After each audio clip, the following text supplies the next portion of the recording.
2022, 2023, 2024, qu'importe l'année, l'objectif c'est de niquer tous les millions et me barrer d'ici. Point bas. Ce n'est pas l'année qui importe, mais ce que vous avez fait durant l'année, le résultat final.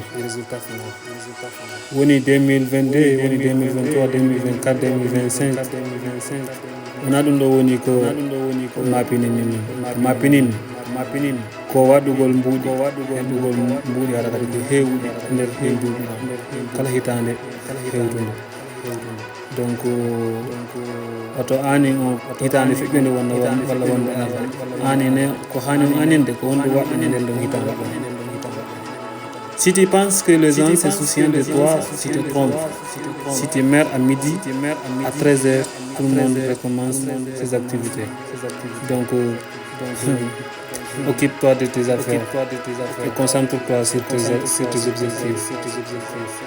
Et son sikki yimɓe ɓen hino maapi fimo ala on ɗayni tike saabu son feƴƴini son maayi e midi wona melvere ni si on surrama Paris 13h ara yimɓe ɓen kala jokkitiki haaju mum woni ko yeeyowo o yeeyi ka boutique makko siko remowo o yeeyi ka ngesa makko.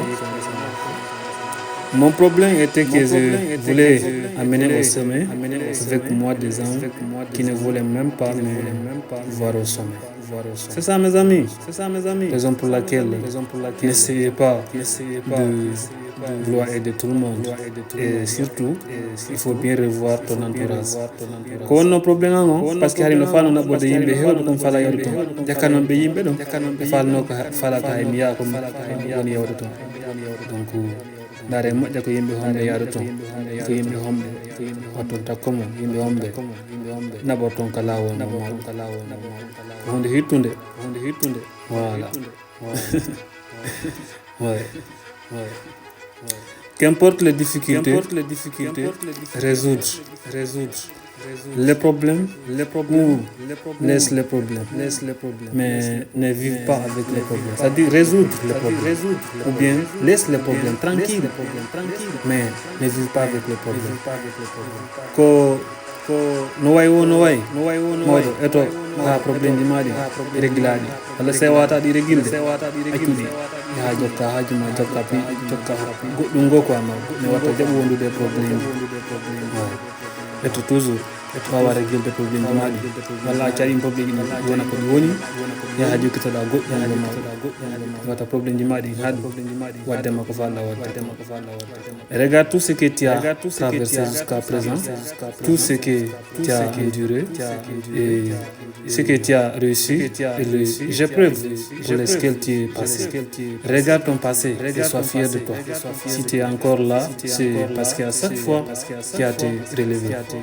Et ndaru ko feƴƴuɗa feƴƴinɗa ko e ndara ko satteneji ko feƴƴinɗa e ndara ko heɓuɗa ko andita heɓuɗa kon hannde ɗo siko moƴƴi ko sabu fi satteneji e tampeneji ko naɓuɗa kon hanki ɗum waɗi si a heɓuɗa ɗum ko heɓuɗa hannde te weltana hoorema te kadi woni fiére kadi mo neɗɗo mo wonɗa on hannde mawɗo e andita kadi ko par ce que ñande kala probléme o hawriniɗa ka laawol ma a wakkilike waɗgol mo surmonté ko ɗum waɗi si heɓuɗa hannde ko J'ai compris que les gens sont très jaloux, que moins ils en savent, mieux c'est. Beaucoup veulent que vous allez bien, mais pas mieux que eux, c'est sûr. Mais andi jaka, imbe ben ko biɓoni nawligo e imbe buy ko siɓe andali ko wonno feƴƴinde ɓuuri moƴƴude ɗi siɓe andi sabu hiɓe yiɗi yon heɓu ko moƴƴi mais wona yon ɓuruɓe son ɓuriɓe tum haray on haaɓi. Donc wona yon ɓuruɓe koɓe falte ko yo toujours hara ko wono étape goto taw noon kamɓe watta golde e fuɗɗe ala golde e fuɗ ɓuuriɓe yaru yeeso kono foti toon. Il faut souffrir pour grandir et il faut perdre pour gagner. Les meilleures leçons de la vie s'apprenant pendant les périodes difficiles. Et comment tampon finjando comment paykun tampa finjando et comment perda si heɓa e ko ko ko hono jangirante aduna manan ko piiji ɗi hawrita e sattedeji ko ɗum wawatama jannude aduna ha tawa hara sa hawri sattendi ɗum feƴƴina e ɗum hara atan paali qu'attendez-vous les bons moments il n'arrivera jamais tant que vous n'agissez pas donc n'attendez pas les bons moments, les amis. Les bons moments n'existent pas. Voilà, les bons moments n'existent pas. Donc il faut le créer. Voilà. Et si on est capable de faire wakuto yo wakuto mukilo. Wadongo fado wadde ko. Ayo watta dum. Donc ko fado wadde ko wade dum hande kisa wato ngappa jango. Sabu so yeyi ko kaburu jimbe kala sewno harano be imotono kala mo landi don mineno sinno mo maran dum non waɗano ɗum ɗo o yati onon kadi waɗon ko falle wadde ko et fais ce que tu fais ce que tu fais peur jusqu'à ce que ça ne te fait plus que ça ne te fasse plus peur voilà ko hulmin tan waɗgol kon ɗum waɗe ɗum watta ɗum waɗon ɗum watta ɗum ha tawa hara hulmin tan on joni tawa hara ɗum ɗum tigi woni piw ɗum tawata hara c'est normal et voilà, ça devient habitude, ça devient attitude. Voilà, tawara joni wowi waɗo hara joni tawara hula tawara ko goɗɗum goma to mais oton akkido fi ɗum huuri waɗugo ɗum sabu ko hulɗo wadde kon kon ɗum ɗum watton ɗon ko fa ɗon kon voilà excusez-moi donc je me profite pour vous dire de vous abonner si ce n'est pas encore fait si vous voulez vivre une vie heureuse et attachez-la à un but non pas des personnes ou des choses voilà donc si tawi woni ɗon fala heɓude gurdam hara ko gurdam welɗam hara wuure gurdam labaɗam wuuri ɗo nafarira ɗon ɗum ko ma heɓon tawata hara no woodi faale mo falɗo waɗi heɓon but kono wata waɗi ɗum attaché yimɓe walla e piiji non kono onon tigui innon kono ɗum mi fala wadde fi mi welto ko gurdam am immoɗon kadi waɗa ɗum kadi walla kono noon tum wato wadde fi wawa heɓude gurdam welɗon wawa heɓude gurdam ɓoɗɗam mais on wata habbarade ɗum wonɓe walla piiji parfois il faut faire les cons pour tromper celui qui essaie de te prendre pour un con. Voilà, c'est la seule façon pour s'en sortir, n'est-ce pas? Et nde wonde ko honno wawata warude ha ɓawomi ƴinde gurdam muɗam no moƴƴiri ko yon etto ha yimɓeɓe tañiniɓe sikkuɓe ɗum feeti ɓe kon jofoɓe wawɓe wadde maintenir ha ɓe wawa heɓude yakkini ke onon on anda e fuyi ara onon ɗon andi goɗɗum voilà onon waw ƴinde gurdam muɗam parfois il faut faire le con pour tromper celui qui essaie de te prendre pour un con donc raison pour laquelle voilà si quelqu'un te prend comme un fou il faut jouer au fou pour qu'il soit content, pour qu'il soit satisfait mais toi n'oublie jamais tes objectifs et travaille dur pour les atteindre et si tawi woni yimɓe ɓen ɓe yetti on kon feetuɓe onon waɗeɓe satisfait famin kino ɗon ko noon tigui woniri kono hara nder gollude fi ko nafa ton ɗon golde kadi fi yo yaari yeeso voilà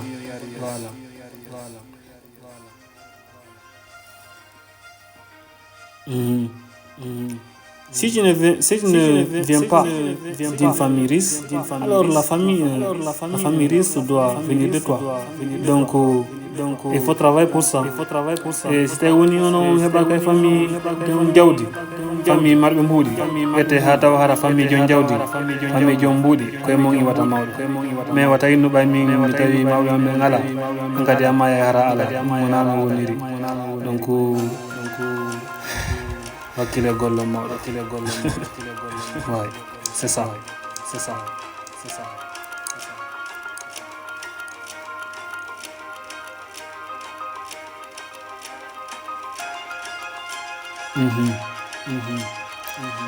Si tu veux réussir, sois prêt à ce qu'on pense. que tu es fou ou idiot. Si la fala hebude, aito to ha yimbe be sika, anka fetu, wala ben sika, anka njofojo. Sabu sa wadi ko yimbe ben fo wadi ko yimbe ben fo hebi ko ko hebata. Aw na yimbe ben fo woni jomo jawdi mawdo. Sandari fayda, la majeure partie yimbe ben wala jawdi. Donc comment wada ko yimbe ben wada ko heba ko yimbe heba. Tout simplement. Voilà, donc je te rappelle de t'abonner encore une fois si ce n'est pas encore fait. Ça vous coûte rien et ça nous fait du bien. Voilà, abonne-toi. Ne te laisse jamais contrôler par trois choses: les âmes, l'argent et le passé. Jamais, mon ami. Le passé est déjà passé. Voilà. Et les gens s'intéressant à seulement ce qui l'importe. Donc, ne gaspille pas ton temps. Et watajabu pikitati dampinama yimbe ben kany mbudi kany ko feƴƴi ko sabu yimbe ben ko yimbe ko programme mabbe mbudi kadi no way wadde ma satisfait outil objet mais la peur du cœur ko antu créant dum horema ko feƴƴi kon kadi dum feƴƴi e to tun hara ko woni arda ko ko won ko fani kon fen ala régler dum hara wala contrôler dum woni important. Celui qui t'abandonne dans les moments difficiles n'a jamais été avec toi. Ça c'est sûr. Rassure-toi. Celui qui t'a abandonné dans les moments difficiles n'a jamais été avec toi. Et kalamani akido on fendo ko satende hebi on don ande on meda wondude on meda wondude mo e donc watnere yili ko ambo wondoto e do mi la profito mi non son abonaki taw abonné ka canal men e o yobata e fu abona go son abonné ka no wawa men yonde courage pour no wawa continuer ka golle men ko ne ngawti golle de voilà. La solitude est un pouvoir que très peu de personnes ou très peu de gens peuvent en gérer. Donc, raison pour laquelle il y a d'autres personnes quand ils sont dans la solitude, ils se sentent de s'apercevoir. C'est pas bien. Et woni go kanyun tum wana mo kala wayi dum nay ben fo wayi dum do wadi yimbe ko woni kanyun tum kala neddo mo be hawri wawa ya falde wonde makko fitu be wula wali wananu mawde ko ma etoda wa wonde en tum raison pour laquelle on dit vaut mieux être seul que mal accompagné. Vaut mieux être seul que être mal accompagné. Ko buri mojude woni go kanyun tum e di wondugo neddo mo tawata haram mo jamba. Si Dieu te fait attendre, alors prépare-toi à recevoir plus que ce que tu as demandé. Ça c'est sûr. Et si tu as landike mo jonnalima fendu don kisan awa habbo anda ko kanande jonno mawo e yenata ko duudi ko tiidi e yenata buri ko landida mo ko kono wata tajo konnu toujours continue torago kadi subhanahu e continue kadi gollugol fi hebogol ko fanda don ko nyande go hebay dum ouais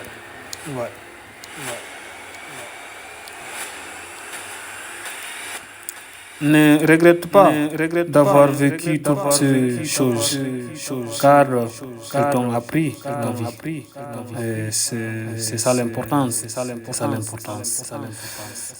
Et waton nin sutu fi ko feƴƴi non kon e sabu konko feƴƴi non non ɗum non janni on gandal go ko gondam gandal wanon ko ɓuri wonde important ka hore leɗɗo heɓugol gandal sabu so heeɓi gandal ngal ɗon hankkadi a feggota ko ɗon hankkadi ɗon andi on noon yaranta ɗon awa ete e kala manin ko feƴƴindo woni ko sattende woni ko kala ko feƴƴindo wawa ƴettude ɗum waɗa ɗum wonana on leçon pour que ara ñande go wawa wallude wawa faggal. Si tu tombes je te relève si tu échoues essaye encore. Il ne faut jamais abandonner jamais.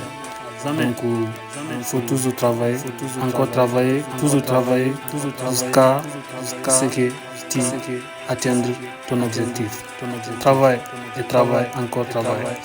Et si on yani imme kisan si tawi woni on perdi essaye kadi fi on gañu kono waton accutu wata accutu parce que sa acciti aray gasi mais ça continue aray no tañɗina ñande ko heɓa mawɗo ko heɓa hakkilo continue ouais. Il est inutile d'expliquer quand l'autre a décidé de ne pas comprendre. C'est de perdre du temps, mon ami. C'est de perdre du temps.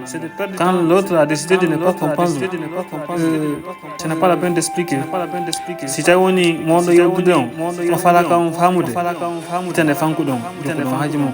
Sabu son continue halangolmo, expliquangolmo, tayle o fala ka on famude. On perd ne woni dum tammo. Voilà. C'est ça quoi. Donc abonnez-vous encore une fois et cliquez la cloche de notification. Ça vous coûte rien et ça nous fait du bien. Voilà. Mais laisse pas les gens en savoir trop sur toi. Non, ça se fait pas. Il y a certaines choses, faut les garder pour toi. Faut les garder pour toi parce que c'est pour toi. Ouais, tout simplement. Et wana ko woni wo halamta yimɓe ɓen quoi wodi pijigo ɗum marana ɗum hoore mum maran ɗum kodi ko woɗɗi ara o jaɓale he goto compito ɗum fi hon noon saabu ko noon jeeyi ɗum noon saabu ɗum ɗon ko noon tun waɗi regarde mais na yimɓe ɓen waɗi regarde mawɗo voilà.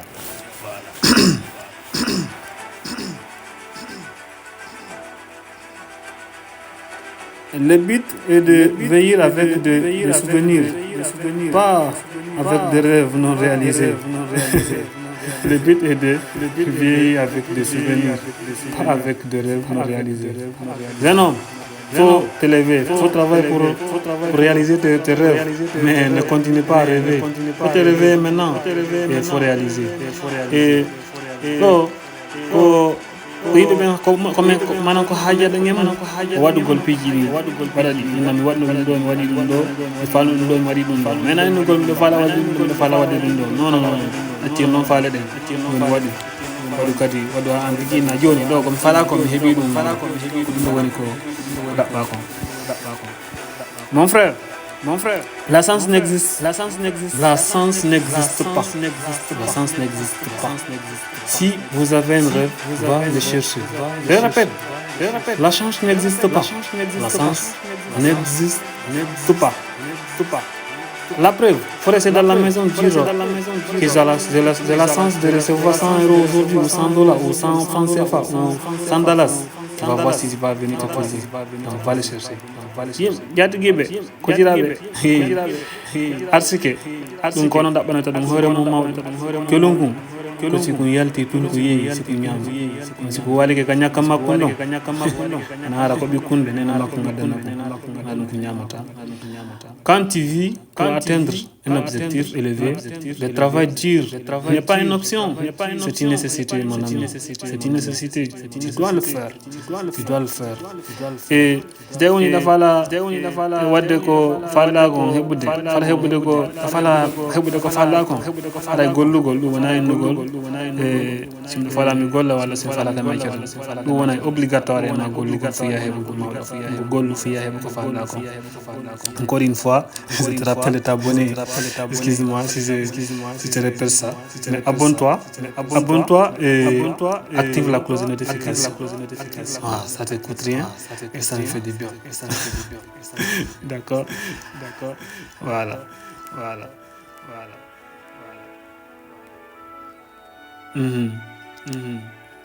Kono woniri wallahi sabu so tawi woni yon fala heɓude hunde golanaani ɗum haɗay wona goɗɗo ɗa e ndekko en fait ko hoorema wonɗon ɗa si tu dis tu veux atteindre quelque chose et tu ne travailles pas pour ces choses-là, tu n'es pas en train de te moquer avec des gens, mais tu es en train de te moquer de toi-même. Donc si tu veux quelque chose, il faut travailler pour ça. Moi je le fais chaque jour, mes amis. Je vous le dis. Donc voilà. Je vous dis ce que je fais. Comme si vous travaillez juste pour l'argent, vous n'arriverez jamais. Donc travaillez pour celui que vous voulez être, travaillez pour ce que vous voulez faire, mais ne travaillez pas pour l'argent. Travaillez pas pour l'argent, parce que tous les employés travaillent pour l'argent, raison pour laquelle ils ne seront jamais riches. Bien, peu parmi eux seront riches.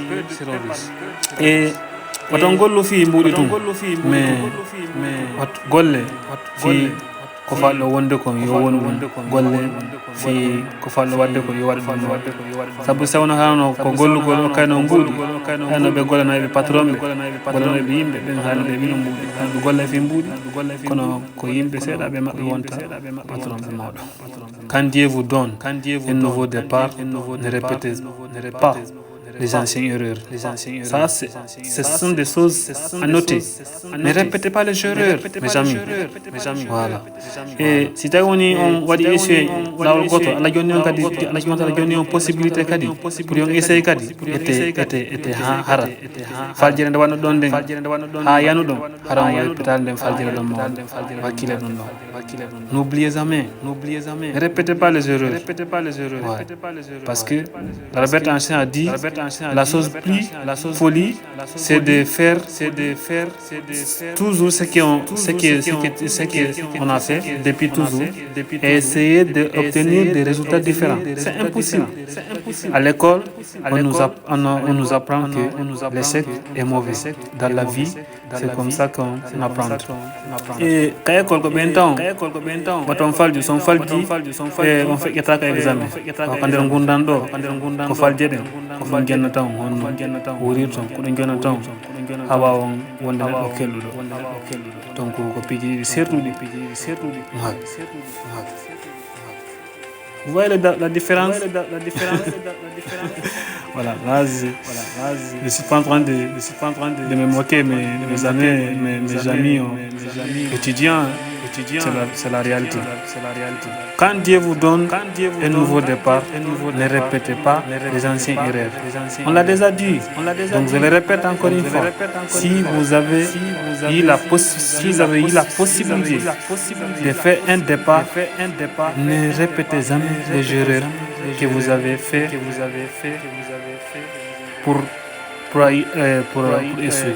Donc essayez, faites tout à ne plus répéter les erreurs pour que cette fois-ci vous réussissez.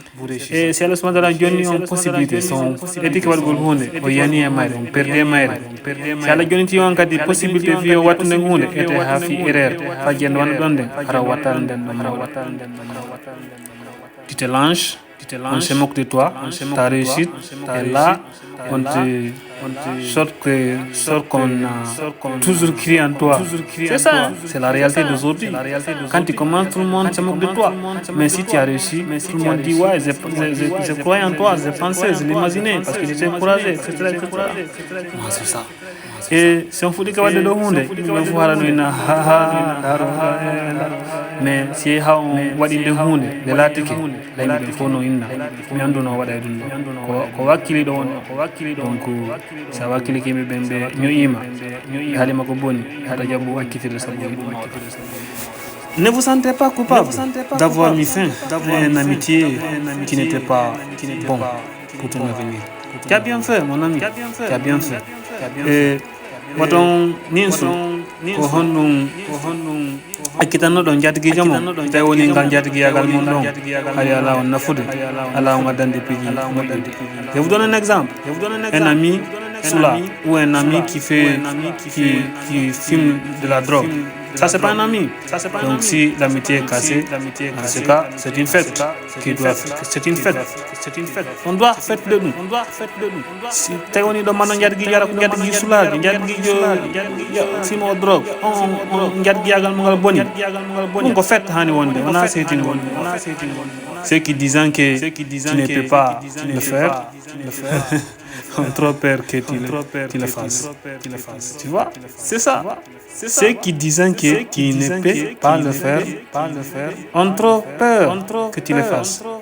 Et il n'a pas watawade ben ko bi huli ko to wadu en famille donc ko beni tan to wad donc pour wadu ko décourager to wad mais kambe tigi consciemment yibe andi so wakili ko wala wasi goddo ni o wata wadde to dum hadon wadde ko faalo wadde ko mawdo et ne vous comparez pas aux autres. Non, ça se fait pas, mes amis. Ça se fait pas. Chacun a son mission dans cette terre-là. Chacun doit accomplir son mission. Donc ne vous copiez pas.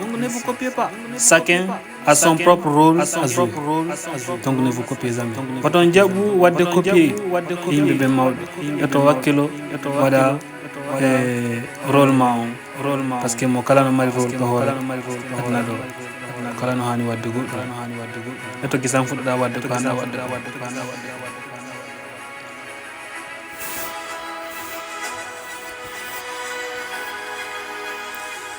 et sois patient, n'oublie jamais pourquoi tu avais commencé. N'oublie pas. Je ne vais pas te dire que parfois ça va être dur. D'accord? Je ne vais pas te dire que ça va pas être dur, mais parfois ça va être dur. C'est-à-dire, je ne vais pas te dire que parfois ça va être dur, parce que ça va pas, ça ne va pas être facile. Mais tout doit passer par le pire pour obtenir le meilleur. Voilà. Et comment munyo do mawdo oto yeggudu kadi ko fi hondo wadi si fuddi do oto yeggudu do parce que mo yekiti ko honto iwi hoto ta konto fokki ok ni taw kadi no yombay non yombata comment ça la seule façon de se débarrasser de ces peurs c'est de s'y exposer suffisamment pour qu'elles deviennent banales et inopérantes. D'accord? Et tita woni don huli hunde onno wawi to wadde ha tawande hunde hulatande hangadi ko yo etto hande hunde e kala ko wonno hara wada en manan woni yimbe no mobi hara wada en e na kala ko noko ko fanno hara wada en répété on yey kisan tawa wona kisan woni tawata hara hulande la vie commence là où la peur se termine. Voilà, donc n'ayez pas peur. Ou bien ayez peur, mais quand même, la peur ne doit pas vous empêcher. C'est-à-dire, vous devriez battre la peur, mais la peur ne doit pas vous battre. Donc combattez, pour battre votre peur, pour atteindre vos objectifs, mes amis.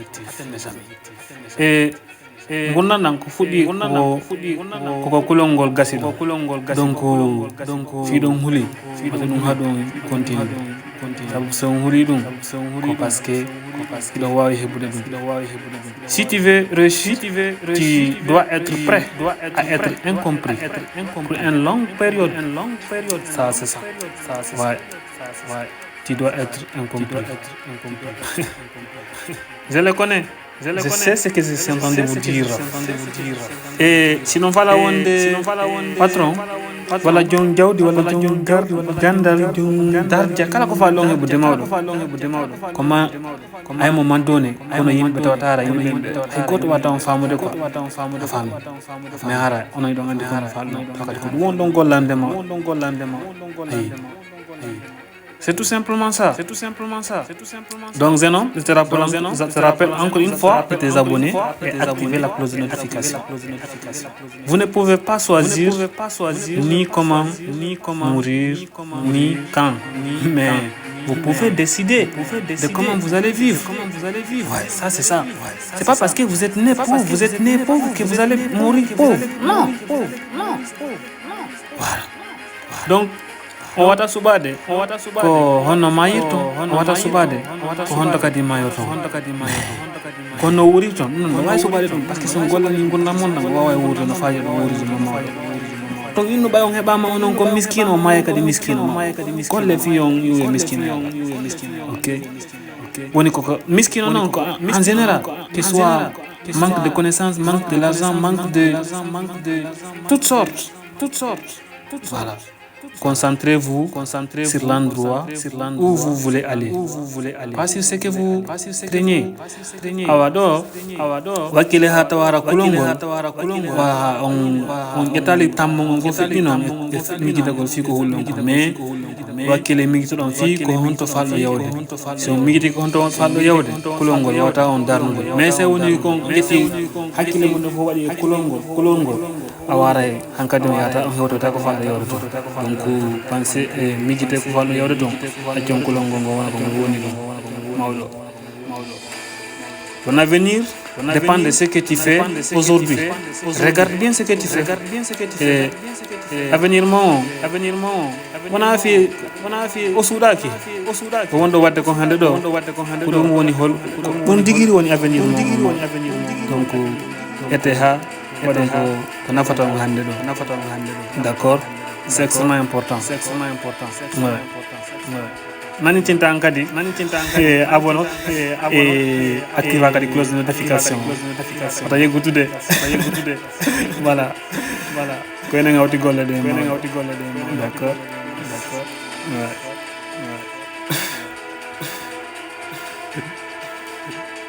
Accepte d'attendre un peu plus longtemps avant d'obtenir ce que tu veux. Et